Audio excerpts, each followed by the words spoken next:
Right.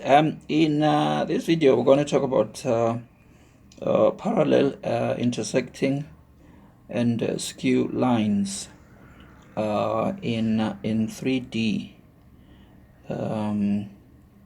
So we're going to start by summarizing what happens in 2D.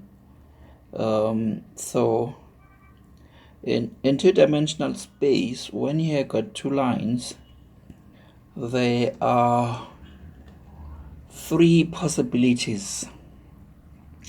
Probably three, it could be four, let's see. So the first possibility, the first case is L1 and L2 may be distinct and parallel. So that means there's not going to be a point of intersection between the two of them. Case 2, L1 and L2 may be coincident. So L1 and L2 are exactly the same line. So when you have got a system of equations describing case 1, if you try to solve them, there is not going to be a solution. If you've got a system of equations describing test 2, there's going to be an infinite number of solutions. Then case 3, L1 and L2 are not parallel. We say they are oblique, and so they will intersect at one point. So that's case 3. Okay, so that's the situation in two-dimensional space. In three-dimensional space, case 1 and case 2 are still possible. So in three-dimensional space, okay, we could have two parallel lines. They never intersect. So if you had a pair of equations to solve, you would find no solutions. Then the second case is also possible. L1 and L2 are coincident. So if you solve the system, you are going to find an infinite number of solutions. Case 3, you can have two lines that are not parallel and that have a point of intersection. Okay, so that's case 3. But there is a case 4. So in two-dimensional space, you can have two lines that are not parallel, but that do not intersect. So we call those skew lines. So let me just try and demonstrate this. So you could have a line which is in this plane. So suppose this is L1, and then you can have a line above this plane. Okay, so this is another line, it's above this plane, it is not parallel to L1, but they do not intersect. Okay, so we say these two lines are skew. The other way of thinking about these two lines, or lines that are skew, is if you have got a vertical pole, you could have a piece of wire at the top and another piece of wire somewhere at the bottom that is going at a different angle, and these two wires are not parallel, but they do not intersect. Okay, so that is the case 4 as the case of lines that are skew. Okay, so we're just going to look at two theorems now. One of the theorems is going to deal with how to find the perpendicular distance between two parallel lines. The other one is going to deal with how to find the shortest distance between two skew lines. So I want to start with the one that deals with two skew lines, and we're going to prove that theorem. Alright, so here is the theorem on the distance between skew lines. So it says if we have two skew lines, L1 and L2, L1 passes through x1, y1, z1. It's got a direction vector m1. L2 passes through x2, y2, p2, z2. It's got direction vector m2. So their respective equations are, for L1 we got r1 plus m1t, where t is a real parameter. Just a correction here, this is a vector and that is a vector. L2 has got equation r equals to r2 plus m2 s, where s is another parameter. Then the shortest distance between L1 and L2 is given by this formula here, which is r2 minus r1 dot m2 cross m1 divided by the magnitude of m1 cross m2. Then whatever number we get, this is going to be a scalar. This is a vector, that is a vector, but the dot product is a scalar. So this scalar could be positive or negative. So we just take the magnitude and then we are just going to have a positive number. So let's prove this. So our proof starts on the assertion that there is going to be a common normal.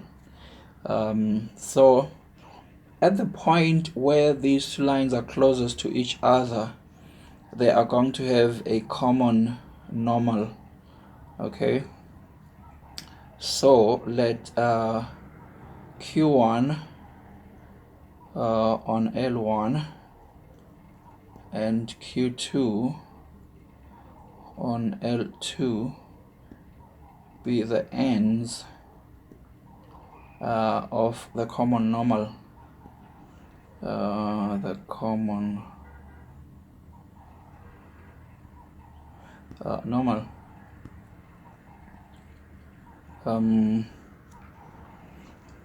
And so yeah, maybe before we go on with the proof, so I mean, if you really think here about electricity lines, so if this is your electricity pole, then and if you imagine that the lines are both horizontal, so you can have one line at the top going like that, and then you can have another line just below going like that.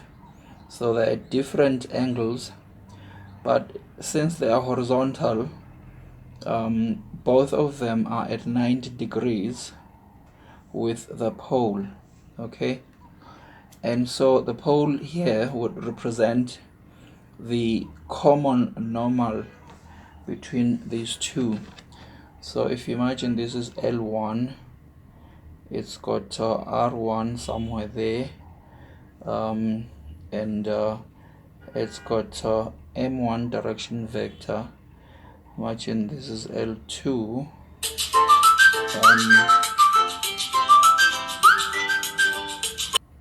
Okay, so on L2, if you imagine this point is x2, y2, z2. This one, by the way, is the point x1, y1, z1.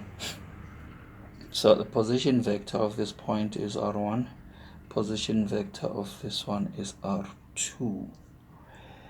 Now we said let q1 be the ends of the, so this is going to be q1, this is going to be q2.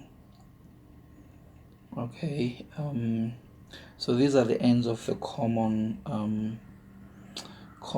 normal. So the position vector of q1, we are going to denote it small q1, which is a vector, so it's going to be r1 plus m1 t1. So when t is equals to t1, I'm going to be defining the position vector of that point, and then position vector for q2 going to be r2 plus m2 s2. Now this vector here, we can either let it point this way or the other way. It's going to be q2 minus q1. Okay, so the vector q2 minus q1, which is going to be r2 minus r1 plus m1 t1, sorry, m2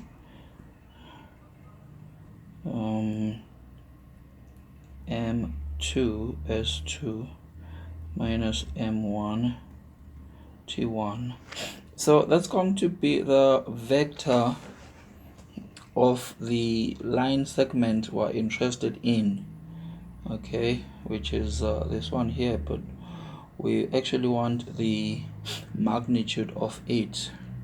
Okay, so since the position vector of this is q1, the position vector of this is q2, then this vector here is q2 minus q1. Okay, so let's call that equation 1. Okay, however, we also know that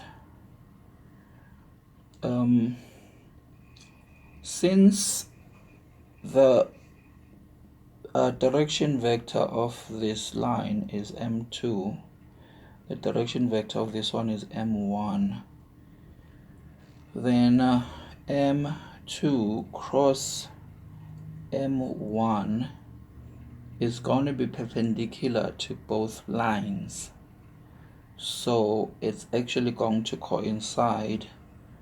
It's going to be the same as this vector, because we said this is the common normal, so that means it's a normal that is at 90 degrees to both L1 and L2, and it's going to be unique. There's for skew lines, there's only going to be one such line or vector. Okay, so we know that M2 cross M1 is perpendicular to both L1 and L2, and so the unit vector in that direction, which is going to be M2 cross M1 divided by the magnitude of M2 cross M1. So there's going to be a unit vector in the direction of this vector here, and so if we multiply it by rho, which is the magnitude, this could be plus or minus, then it should give us the same vector we're looking for here. So if rho is the magnitude of that vector, which means this vector here should be the same as this vector there, and so indeed we're going to equate them. So it's going to be R2 minus R1 plus M2 S2 minus M1 T1. Okay, so let's call that our equation number 2.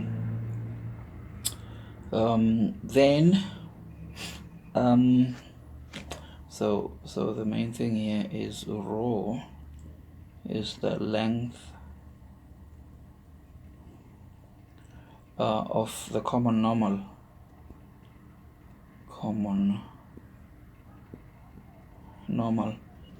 Okay, so then what we're going to do is we're going to take dot product with the vector M2 cross M1. So take dot product of equation 2 with this vector here, M2 cross M1. Okay, so if we take a dot product of this side, okay, this is a scalar, that's a scalar, so that's a vector. If we take a dot product of this vector with itself, we're just going to get the magnitude of this vector squared from the properties of the dot product M1 squared. Okay, we're dividing by the magnitude of M2 cross M1. Okay, then we're going to have the dot product of this first term, so R2 minus R1 dot M2 cross M1. Then when we do the cross product of dot product of M2 cross M1 with this one, we are going to get 0, because M2 cross M1 is perpendicular to M2. So if we do cross product with this, we're going to get 0. Again, if we do dot product with this, we're going to get 0 as well, because this cross product is perpendicular to M2 and it's also perpendicular to M1. So it's perpendicular to both M2 and M1. So that means this term is going to be 0 and this term is going to be 0. So this is going to be the only term we have this side. Then what I'm going to do is going to take magnitudes on both sides. By the way, this thing is going to simplify. We're just going to have one of them, the one in the numerator. So we're going to have M2 cross M1, magnitude of it, plus or minus row here. This side R2 minus R1 dot M2 cross M1. Then if we take magnitudes on both sides, then this is just going to be rho. This one is already magnitude, so that's going to remain exactly the same. And then this side we're going to have magnitude of this scalar in a way, M2 cross M1. Then we take the magnitude of that, and then so if we make rho the subject of the formula now, we have the magnitude of R2 minus R1 dot M2 cross M1 divided by the magnitude of M2 cross M1. Well, notice that these two are not going to cancel out, because you need to take the dot product of this before you combine it with that. And so that finishes the proof or the derivation. Then we have got another theorem for parallel lines. So let me just write it out. Okay, this second theorem says that if we have got L1 and L2 and this time they are parallel, so we've got the same direction vector M, then